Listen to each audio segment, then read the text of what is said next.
Olá, pessoal, queridos alunos, sejam bem-vindos ao módulo 9 do curso of DV Business, e esse módulo ele é especial. Eu diria que boa parte das nossas análises, das nossas estruturas, enfim, da execução dos nossos serviços vai ser baseado nesse conteúdo que eu vou dar nesse módulo, tá? Eu criei um grande mapa mental e mais algumas ferramentas, mais alguns modelos aqui para mostrar para vocês.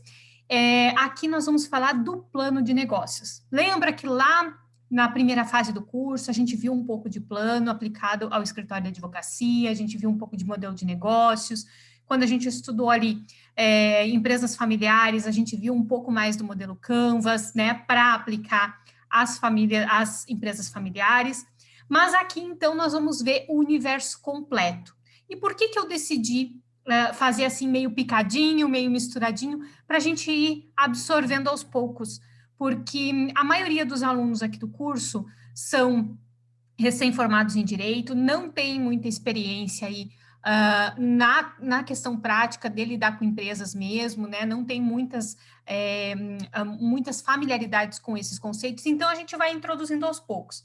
Mas esse módulo 9 vai ser exclusivamente sobre plano de negócios. E aqui nós vamos ver ele completo, do começo ao fim, incluindo o modelo Canvas no meio ali para finalizar a situação. Então, eu vou compartilhar a tela aqui, vou mostrar a minha aranha, que eu formei para vocês. Ela está pequenininha aqui, mas ela vai se encher de pernas. E vão ser 9 aulas. Por quê? Eu vou picar elas, né? Porque se vocês tiverem dúvida, quiserem voltar num ponto só do modelo de negócios, vocês conseguem, né, identificar a aula e voltar aqui no plano direto, no assunto que vocês precisam. Se não, toca direto, assiste todas as aulas uma atrás da outra, porque está na sequência do plano de negócios, tá bom? Então, vamos lá. Eu vou compartilhar a tela aqui. Eu vou mostrar. Então, aqui está a nossa gestão estratégica, o modelo, o plano de negócios da gestão estratégica. Ele vai começar, a gente sempre vai pelo sentido horário, tá, gente? Então, começa análise de mercado, produtos e serviços, objetivos empresariais, visão, missão e valores, matriz SWOT, estratégias competitivas, mapa estratégico, o modelo Canvas e os planos de ação, tá? Planos de ação. É bom que a gente já vai arrumando aqui mesmo. Planos de ação, tá? Então, vamos nessa aula falar exclusivamente da análise de mercados e depois de mercado, e depois nós vamos seguir aí fazendo a volta completa, tá? Então, análise de mercado. Deixa eu ver se eu consigo aproximar mais aqui. Fica melhor, né? Então, vamos lá na nossa análise de mercado. A análise de mercado, ela faz a análise do macroambiente, do ambiente competitivo, e a análise do micromercado, que seria interno da empresa, a gente faz lá na matriz SWOT, tá? Então, aqui a gente vai ver o macroambiente. Do que é constituído o macroambiente? O macroambiente, a gente vai analisar as variáveis demográficas, culturais, legais, políticas, tecnológicas e todas as outras variáveis que vocês entenderem necessárias para aquele modelo de negócio, para aquela empresa, tá? Então, pode ser que vocês incluam ou excluam situações aqui, dependendo do meio onde a empresa está inserida, tá? Então, para cada uma dessas análises aqui, vocês vão ver as oportunidades e ameaças de cada um desses itens aqui. Quais são os impactos e qual é a periodicidade que vocês vão fazer essa análise aqui. Então, eu vou abrir aqui a tabela, que a gente constrói isso numa tabela, tá? Ó, essa é a tabela da análise do macroambiente, tá? Então, por exemplo, uma variável demográfica que seja aplicada à empresa, né? Crescimento ou diminuição populacional, né? O crescimento da cidade, a expansão, enfim. Quais são as questões demográficas que têm tendência, que vai apresentar uma oportunidade ou uma ameaça para a empresa e qual é o real impacto que essa questão causa dentro daquela empresa.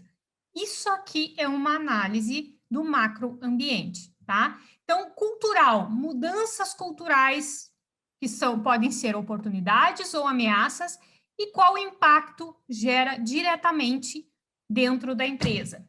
Legal e política, quais são as mudanças que acontecem e quais são os impactos que geram? Pode ser uma oportunidade ou pode ser uma ameaça. Tecnológicas, por exemplo, agora com a pandemia, a inserção tecnológica foi intensa, foi constante, eu diria que foi assim, a gente economizou anos aí na evolução da tecnologia, da inserção tecnológica. A tecnologia já existia, o que aconteceu, acho que foi, né, a utilização disso. Então, oportunidade ou ameaça, qual é o impacto que causa? A economia teve alteração. Em alguns setores foi oportunidade, em outros setores foi uma ameaça. E qual foi o impacto que realmente causou?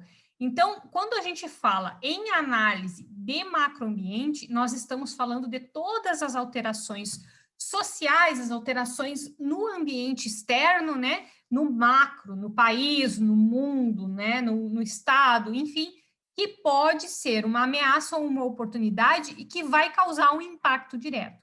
E por que aqui, assim, ó, é importante, gente, a gente olhar para as empresas e analisar isso com seriedade, anotar tudo, explicar para o empresário, nós estamos perdendo oportunidades, nós estamos sendo ameaçados e nós precisamos fazer alguma coisa. Só que se a gente não listar isso e não ver, porque de repente uma questão tecnológica vai resolver um impacto negativo da economia. Quando que isso aconteceu? E-commerce. Gente, muitas empresas estavam exclusivamente na venda física e conseguiram driblar o impacto econômico que a pandemia causou com a tecnologia. E conseguiram, inclusive, aumentar seus rendimentos.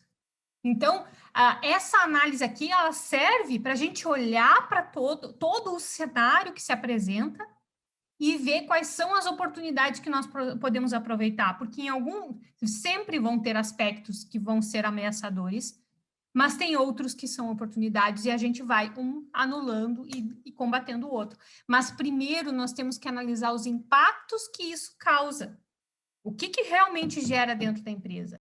Teve empresa que não sofreu impacto. Eu tenho um cliente que não sofreu impacto com a pandemia. Como?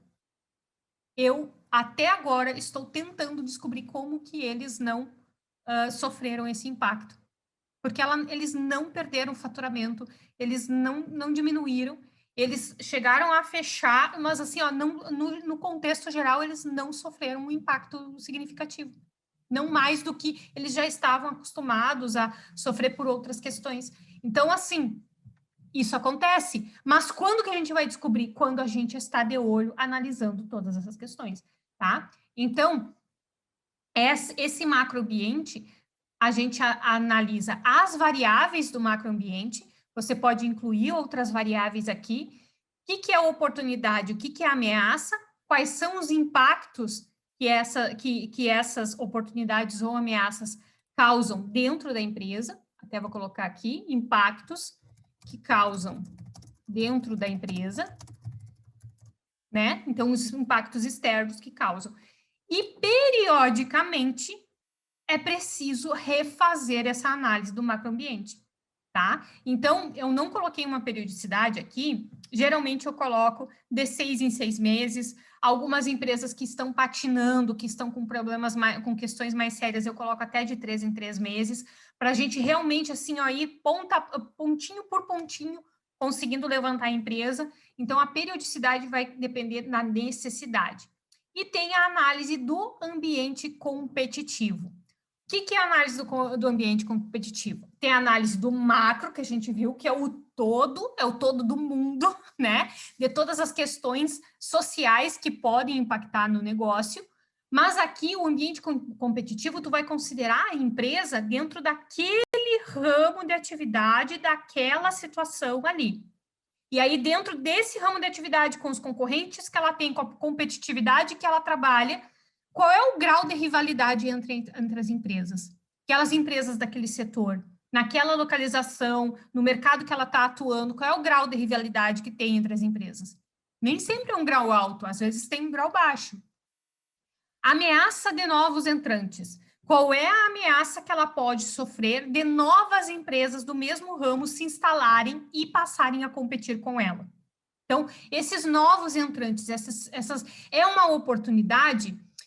Deixa eu ver aqui um exemplo. Por exemplo, barbearia que misturou cervejaria, né? Esse é uma febre que teve aí, não sei se já passou, porque, né? Não faço barba, mas enfim, né? Eu vi esse modelo de negócios, né, unindo a barbearia com cerveja, chopp, enfim, happy hour, focado no público masculino, né? Então, quando uma abriu e deu certo, várias abriram, porque é um negócio fácil de ser organizado, digamos assim.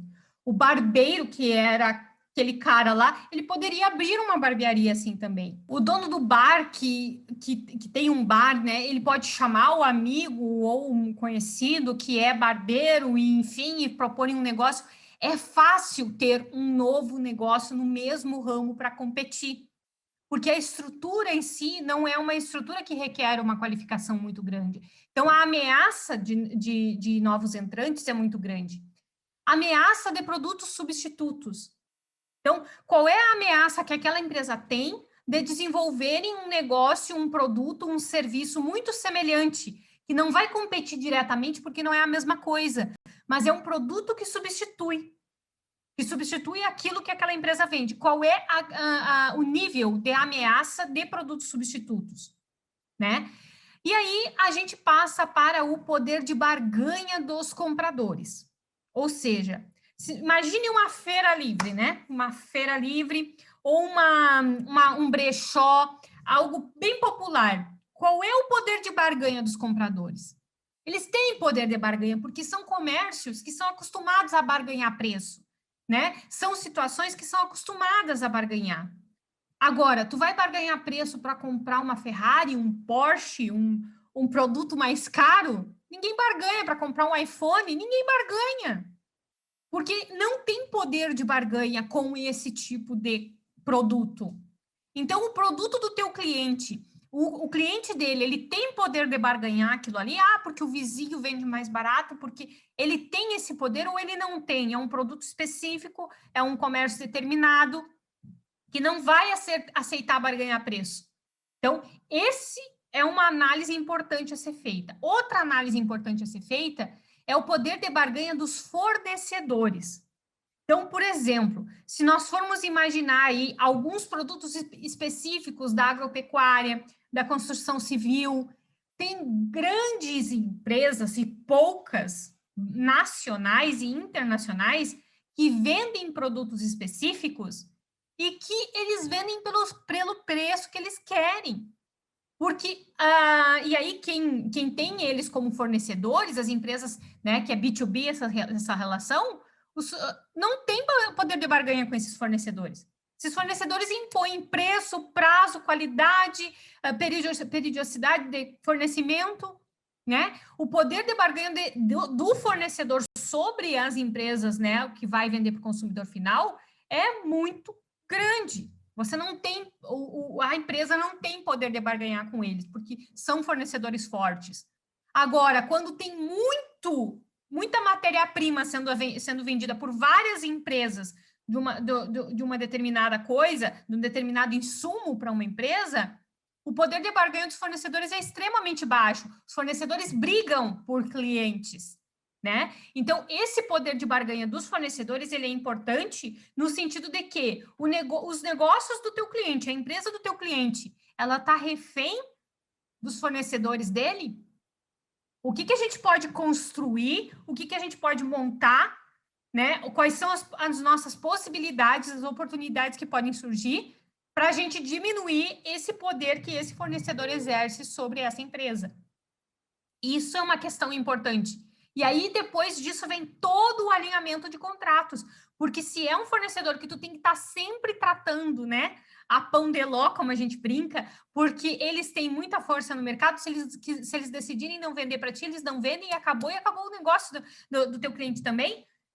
Se eles têm esse poder, nós temos que estruturar o negócio de uma forma. Agora, se eu posso barganhar com os fornecedores, se eu posso, né, trocar de fornecedor, né, o teu cliente tem uma liberdade porque tem diversidade de fornecedores, bom, aí o negócio, a estrutura contratual da empresa vai ser diferente, né? E esse ambiente competitivo, ele tem que ser analisado, como eu falei já também aqui na análise do macroambiente, ele tem que ser analisado com uma certa periodicidade, tá? Porque até um certo ponto tu pode entender que aquela empresa ela está sozinha no mercado, mas dali um pouco muitos podem surgir. E hoje, com a comunicação, com o acesso tão facilitado à informação, é muito fácil aprender novos modelos de negócio, estruturar, relativamente fácil estruturar alguns modelos de negócio. O que antes existia um ou outro, hoje existem muitos. Então, esse grau de rivalidade, a ameaça de novos entrantes e a ameaça de produtos substitutos são três questões que se alteram muito rapidamente hoje em dia. Se nós formos analisar historicamente, por exemplo, máquinas fotográficas, a Kodak, ela dominou o mercado por décadas, se não mais de 100 anos no mercado.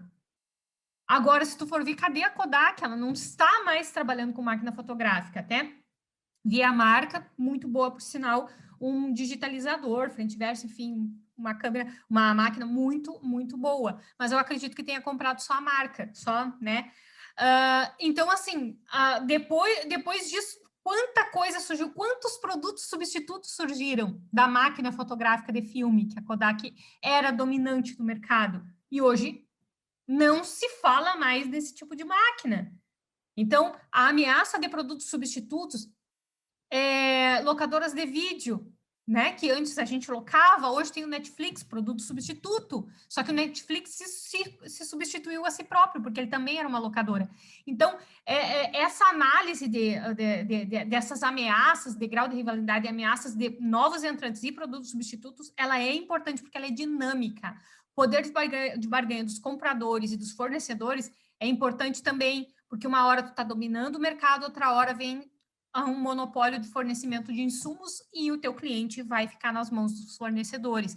Então, é importante, talvez, diversificar a atividade dele para que ele vá, aos poucos, saindo das mãos desses fornecedores, tentar, né, diversificar com outros produtos, outros serviços, outra estrutura de negócios. É aqui que a gente vai analisar isso, né? E, periodicamente, analisar e verificar, porque às vezes a gente não está enxergando, mas quando a gente joga no Google alguma pesquisa, meu Deus, surge tanta coisa que tu nem imaginava que existia.